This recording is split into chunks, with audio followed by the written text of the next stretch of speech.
Howdy ho, my bemusing family, and welcome back to another episode of Bemusing Bill. We've got some more Sabaton. So all you Sabatonians that have jumped on here, hang out with Uncle Bill, we're going to check out the Red Baron.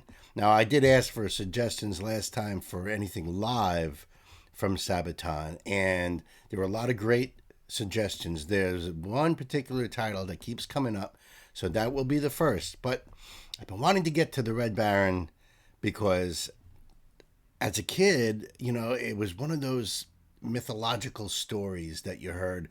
And honestly, I think my very first experience was Snoopy.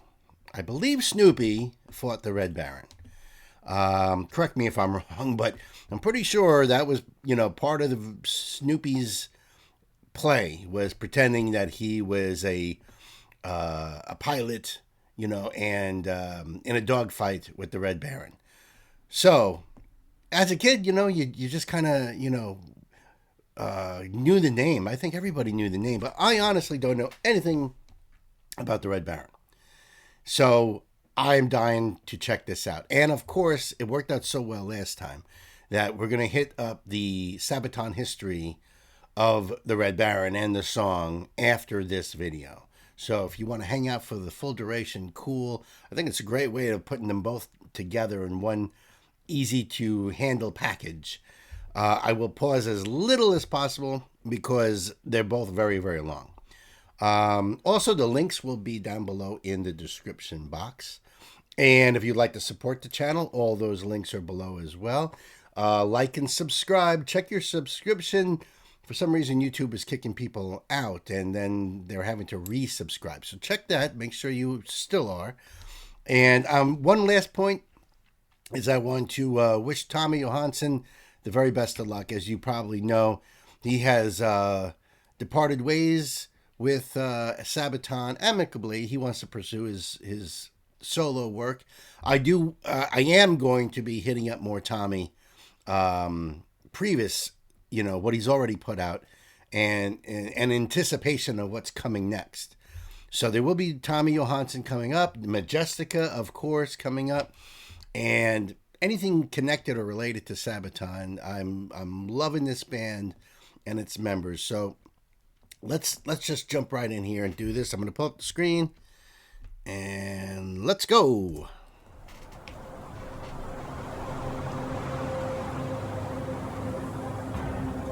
It's January 1917, and in an airfield, a young pilot is directing men to paint his Albatross fighter. Other pilots look on in awe. This young pilot with 16 victories to his name is the new commander of Yasta 11. It contains many elite and legendary pilots, but none can compare to this young man stood bolt upright. He knows he is better than anyone else out there. The work is done. The plane stands in all its scarlet Teutonic glory. The pilot is Manfred von Richthofen. So one last thing before I forget too is in one of the comments the last time, somebody asked about something I mentioned with the Aerodrome. It's an airplane museum, maybe half hour from where I live. It's been there a very, very long time. And they actually do dogfights with biplanes. And it's a museum, but it's a living museum. So they put on air shows. You can actually take a ride in one of these old biplanes. And it's really, really cool. And if I remember right, they do a Red Baron show. They even do like the barn busting, flying their plane through a barn and stuff like that. It's really amazing. So I'm going to put that link down below as well. And that way you guys can just check it out. If you're ever in New York during the spring and summer, it might be a cool thing to hit up, especially if you love these old World War I airplanes. Amazing stuff. And the museum is amazing. They have everything in it. Really, really cool. So I'm sorry, just wanted to share that with you. Teutonic glory. The pilot is Manfred von Richthofen, and on this day, the day he chose to paint his plane bright red, it is the birth of a new name, a legendary name, that will never die. The Red Baron. Success after success came to Yaster 11 under the Red Baron's tutelage. Richthofen had been a student of a genius aviation tactician named Oswald Bolke. Bolke's dictates were the essential rules for successful air combat. Richthofen embraced them, taught them, and enhanced them.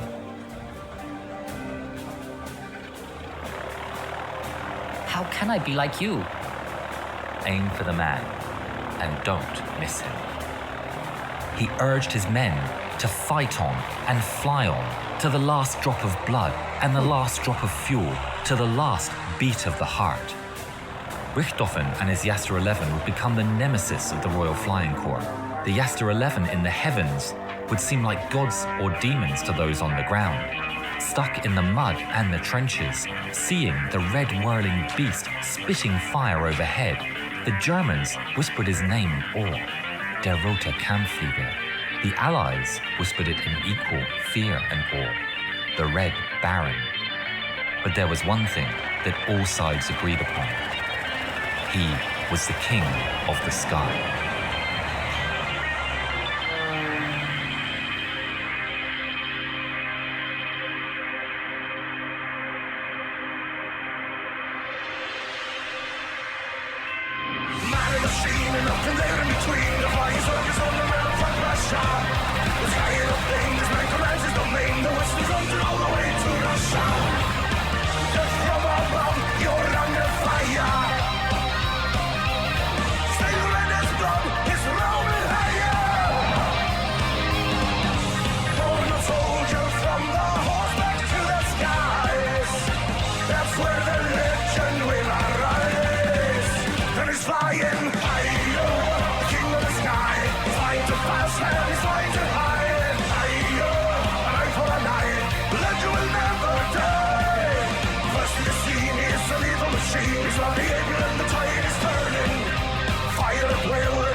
The animation is so cool.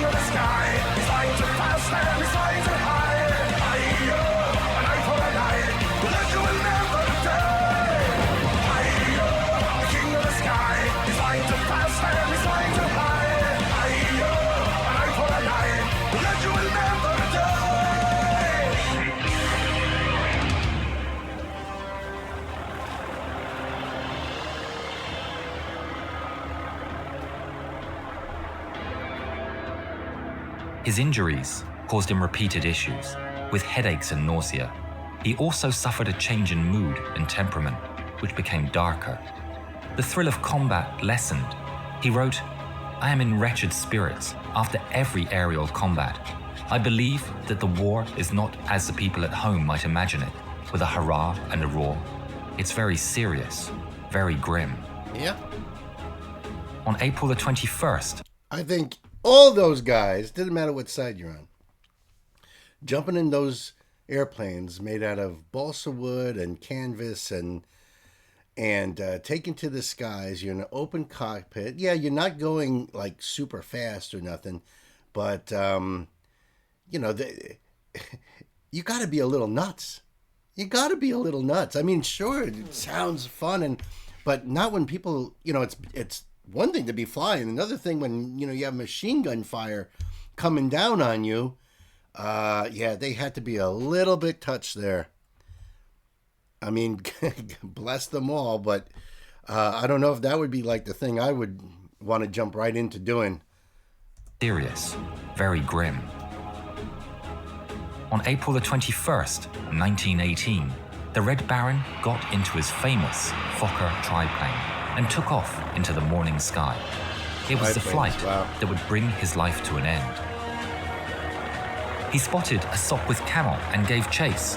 This time, it seems, he may not have realized he was behind enemy lines while chasing the Sopwith at a very low altitude.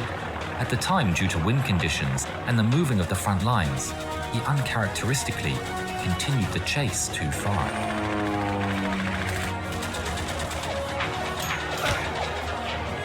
In the last moments of his life, he managed to make a rough landing in a field north of the village of Vaux-sur-Somme. Several Australian servicemen rushed up to the downed triplane to hear the Red Baron's last words.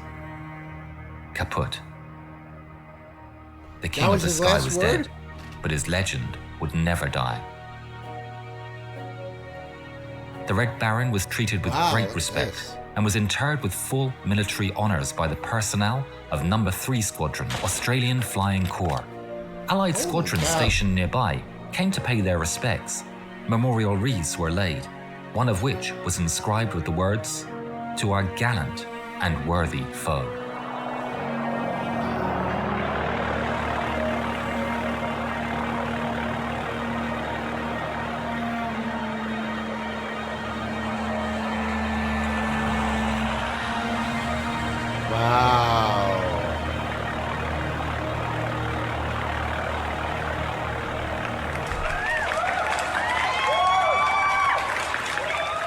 That was something. Definitely got me a little choked up.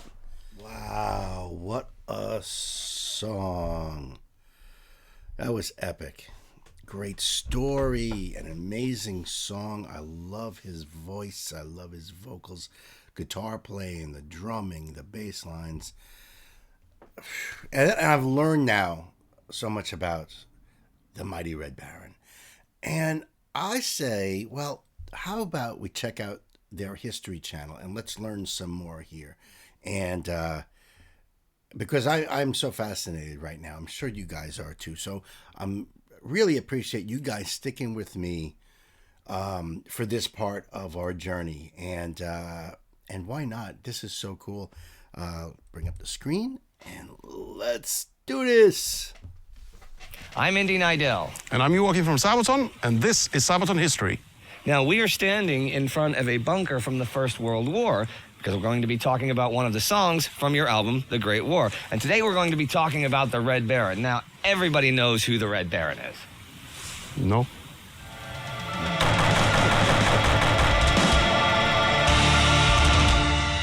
This is Fort Douaumont, the symbol of Verdun, and for many, the physical symbol of World War I. But perhaps the most enduring symbol of the war is the Red Baron. People might not know the Kaiser, the battles, or anything about the war in general, but they still recognize the name the Red Baron. Even over 100 years after his death, he's still represented in books, movies, and songs. Manfred Albrecht Freiherr von Richthofen was born May 2nd, 1892 in Silesia to Prussian nobility. His father was an officer of the Imperial German Army, and Manfred enrolled into Wahlstatt Military School at age 11. He would rise to the rank of lieutenant in the 1st Uhlans, a prestigious cavalry regiment. However, When the war came, it became clear that cavalry would not play a major role on battlefields dominated by entrenched machine guns. To escape the monotony of guard duty in the trenches, von Richthofen looked to the skies, where the first reconnaissance planes flew, and he successfully applied for the air service in June 1915. He began his work as an observer in a two-seater on the Eastern Front, photographing Russian troops, and was then transferred to Belgium. Now, airplanes were still a new thing, and they evolved rapidly during the war. By late 1915, the days of unarmed reconnaissance planes were over, and the single-seater fighter appeared over the battlefields, as did the first German flying aces, an ace being someone with 5 confirmed aerial kills. By early 1916, men like Max Immelmann and Oswald Belke made names for themselves as the Knights in the Skies, the first airmen to be awarded the Pour le Mérite, Germany's highest military honor. They were huge stars. The public loved them, and the enemy feared them. And of course, their image had a strong impact on young men like von Richthofen, who wanted to be just like them.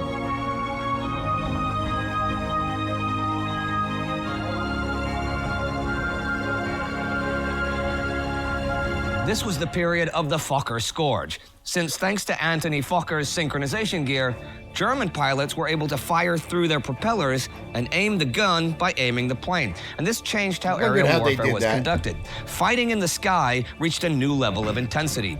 By mid-1916, the Allies had caught up in the aerial arms race, and over the skies of Verdun and the Somme, vicious dogfights took place. Oswald Belke and German Chief of Field Aviation Major Hermann von der Lieth Thomsen had a new idea to maximize the effectiveness of the German Air Force, the Jagdstaffel, called JASTA for short. This combined several planes into a unit that fought together and attacked the enemy in concert. Belke would personally lead and train JASTA II, and he handpicked his pupils. One of them was Manfred von Richthofen, though it is unclear what Belke saw in von Richthofen, who had an unremarkable flying career so far and who had actually crashed the first time he had flown in a fighter plane. JASTA II, or JASTA Belke as it became known, fought in northern France near the Somme. The pilots could usually choose their own planes, at the time either Fokker D3 or Albatros D1 or the new D2. On September 17th, the JASTA was operational and Richthofen got his first official aerial victory. Belke had 8 principles to guide his pilots. Dicta Belke, which you can read in the description. And he had a huge impact on German air strategy. But he met his fate October 28th. Nearly a month after that, Richthofen's legend began, when he shot down British ace Major Leno Hawker. Richthofen had embraced Belke's teachings and raked in victory after victory. Diving, whirling, accelerating, it all came naturally to him. On January 12, 1917, following his 17th victory, von Richthofen was awarded the Pour le Mérite and given command of his own JASTA, JASTA 11. He brought in Dicta Belke and would lead the JASTA through personal example. Nowadays, Richthofen is often portrayed as the single hunter of the skies who flew mostly on his own in his bright red Fokker triplane. But in reality, his true merit was as commander of his JASTA.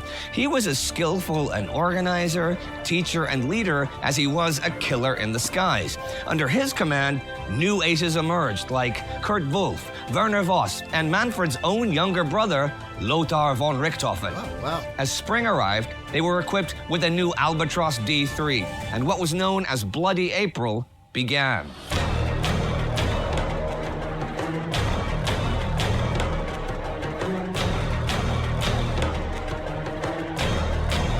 Wonderful artwork. Over the skies of Arras, the JASTA went to work like predators stalking prey, fighting aggressively and systematically. It was truly a bloody April, as JASTA 11 alone scored 89 confirmed victories. Wow. Richthofen shot down 21 planes that month and had by now surpassed Belke. The German press was ecstatic, and von Richthofen's fame rose to unprecedented levels. The newly promoted Rittmeister got worldwide attention. He was the Red Baron, the Petit Rouge, the Rote Kampfflieger, because of the bright red of his planes. In the skies, there is no need for camouflage, and in battle, it paid to be recognized. Richthofen himself said, "I make sure that my squadron sees me wherever I am." Like their commander, the men of Jasta 11 painted their planes in bright colors and distinct patterns. They were all differently colored. One was yellow with a black tail, another green and dark brown. One had blue stripes, another a checkered pattern on the tail. Standing in a row, they looked like brightly colored birds or butterflies. To friend and foe alike, the Jasta became known as Richthofen's traveling circus, as it was always sent to where the fighting was heaviest. They wanted to be seen by their enemies as well as by their comrades and the men on the ground. For the enemy, it should strike fear in their hearts. The famous red plane emerging from the clouds was terrifying for a new Allied pilot. Friendly fire also happened a lot, especially in the bigger engagements. And the bright colors distinguished the Jasta from their enemies. Also, the men on the ground who watched cheering from their trenches could make out who made a kill. See, a victory in the sky had always to be confirmed in the German aviation service. If no one saw you do it, then it didn't count towards the tally. And since there was natural competition between the young men, this was pretty important. Richthofen was a caring mentor to his pups. And as the pilots returned after each mission, he would meet them with both praise and lessons on how they could hone their craft even further. He was beloved by many, but highly respected by all. However, the pilots under Richthofen's command were not invincible. The Allies had experienced veterans and aces of their own, and many German aces fell prey to Allied machines. As bloody April passed, the balance shifted once more towards the Allies, with their fighters like the SE-5 and the Bristol F-2B. To counter this and increase the effectiveness of the Jagdstaffel, they were combined to the even bigger Jagdgeschwader, hunting squadrons. The first squadron, consisting of Jasta 3, 4, 11, and 33, was placed under the command of the Red Baron. This was 50 to 60 planes that could quickly be transferred around the front. In Flanders, during the build-up for the Battle of Passchendaele in the summer of 1917, British artillery was giving the German infantry hell. It was directed by reconnaissance planes, accompanied by bombers and fighters who were strafing the Germans on every run. Jagdgeschwader 1 was sent forth to try to gain local air superiority.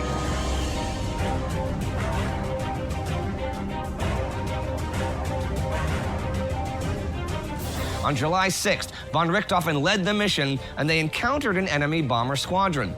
As the Red Baron positioned himself behind a British bomber, something hit his plane, ricocheted off the frame, and hit the Baron in the back of his head. Nearly unconscious and with blood pouring from the wound, he broke off the attack, but the hit temporarily blinded him. But he didn't panic and calmly turned off his engine.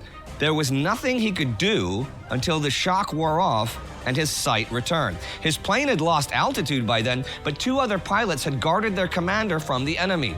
Richthofen turned back on his engine and made his way back to the airfield. Who or what hit the Baron that day remains a mystery. So weird. Richthofen did not return to his men until mid-August, his head still bandaged, but from hospital, he had contacted high command about new planes. The British, with their new Sopwiths, had the upper hand, while the German manufacturers hadn't produced something new in months.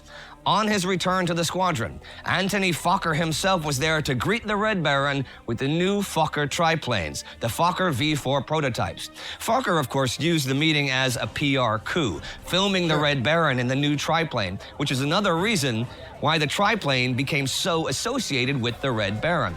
But Richthofen only scored a fraction of his total kills in the triplane. The plane's reception was mixed, however. It was way more maneuverable than the biplanes, sure, but not much of an improvement in terms of speed. Von Richthofen wasn't too happy about the prototype, especially now that the enemy's advantage in numbers was growing more than ever. As 1918 began, German high command wanted to see their star safe and... I've noticed some discrepancies with the captions below and what he's saying. So he said a different year than what's written down. And there's been a few other things like that. So, I mean, if you're going to say pups and it says chicks, okay. But then the year's a little different in this one. I don't know why that's a discrepancy, but one of them is going to be right? Sound, but the Red Baron could not be contained, and the German spring offensives needed their best pilots to succeed. In April 1918, Baron von Richthofen pushed his machine to the limits, scoring 12 victories in just 2 weeks. It was bloody April all over again. But the fighting and the head wound took their toll. Richthofen became exhausted and isolated himself more and more from his peers and his men. On the 21st, one day after he scored his 80th victory, von Richthofen flew out once again. At 10:30, his men engaged the Australian Flying Corps over Capi. Richthofen was seen chasing a Camel Scout. Uncharacteristically against his own teachings, von Richthofen pursued the fleeing scout along the Somme Valley, deep into enemy territory. Canadian ace Captain Arthur Roy Brown spotted Richthofen and dove behind him, firing a burst at the Baron's tail. Richthofen went down in a beet field, and the red triplane came to a stop. The Red Baron, though, was dead, killed by a single bullet through the heart.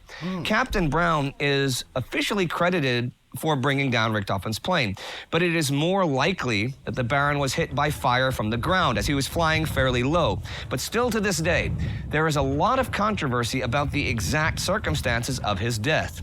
The news reached the Jasta after they had already begun searching for him, and German High Command even sent out an official request to Allied High Command inquiring about the fate of the Red Baron. Sure. Manfred von Richthofen was buried by the Allies with full military honors, accompanied by an honor guard of officers from the Australian Flying Corps. Wow. His aircraft was taken apart for souvenirs, and even small pieces of the bright red canvas were valuable items. Sure. Some are still on display in museums in Britain, Australia, and Canada. But despite the death of a hero, the legend of the Red Baron was and is still very much alive, and to this day, immortalized in songs like that by SABATON. So did he say kaput when his last word? That was what I was under the impression of in the animated song. But wow, to give him those honors, that's amazing.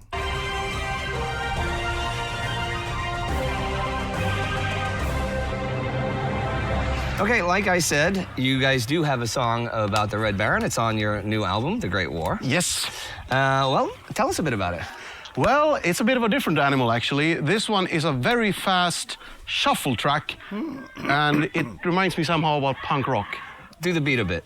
So there you go. Yeah. Okay, and why the Red Baron? What about the Red Baron was it that interests you? Oh, well, he's a legend, and the funny thing is, everybody's heard about the Red Baron. Oh, yeah, sure. But nobody knows any details. It's like the legend has taken some life of its own. So why do you think his myth, his legend has endured when people don't remember the Kaiser and things like that? Why him? Yeah, I have no idea, actually. I tried to figure that out when we were researching the album. Yeah? And I couldn't come to a, sensible answer. I really thought when I was a kid, and really thought up until I was working with the Great War, right, that you believe that myth, that these are knights of the skies, that it was somehow honorable fighting and stuff. But even the Red Baron himself would say, the best kill is when they don't see you coming. Yeah. That's not really honorable to walk up beside someone and shoot him in the head with a machine gun. When you said like you've got the sort of the punky shuffle beat, why would you pick that kind of beat to go with the Red Baron though? Well, I wish I could tell you all a really cool story now, but the truth is we wrote the song way before we knew about which song was going to be picked for that topic. I knew it was going to be about the Great War. Yeah. And I just wanted to do something new. I wanted to do something different. And it's really straightforward, fast shuffle, Hammond organs, and punk And you're rock going to get a guitars. little snippet of it right here. I hope so. A piece of it right here. And he's flying, high, the king of the sky. He's flying too fast and he's flying too high. The intro of the song is actually an organ piece by Johann Sebastian Bach. And did you play it, or who played it? Let's say I tried to play it. A computer helped me to correct my mistakes. There you go. Not too many people are good enough to play Johann Sebastian Bach's music on proper organ. Truth. Figured it was either Bach or Beethoven. They're famous for their organ pieces. I like the Red Baron because not only was he a great leader and it looks like his men really respected him, but he loves doggies. And if you love doggies, you're gotta be a good guy. That's just what I says.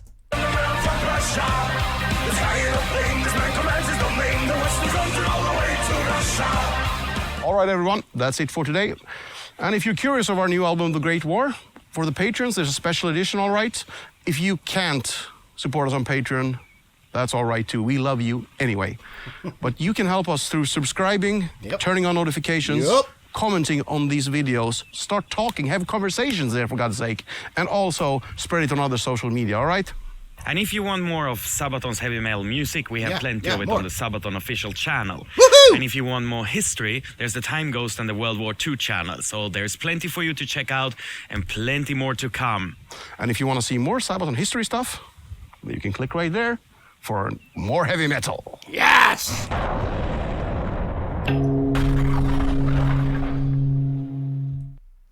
Awesome. Sabatonians, thank you for hanging out with me through this whole wonderful adventure. And I'll tell you exactly what my memories of the Red Baron was. And that was Snoopy, yes, the little white beagle, who is said to fly his Sopwith camel. And they got that right. That blows me away. Against the Red Baron. And that's really all I ever knew growing up. Thank you, Sabaton. Thank you, guys. Until the next time, Uncle Bill here saying, love ya. Peace.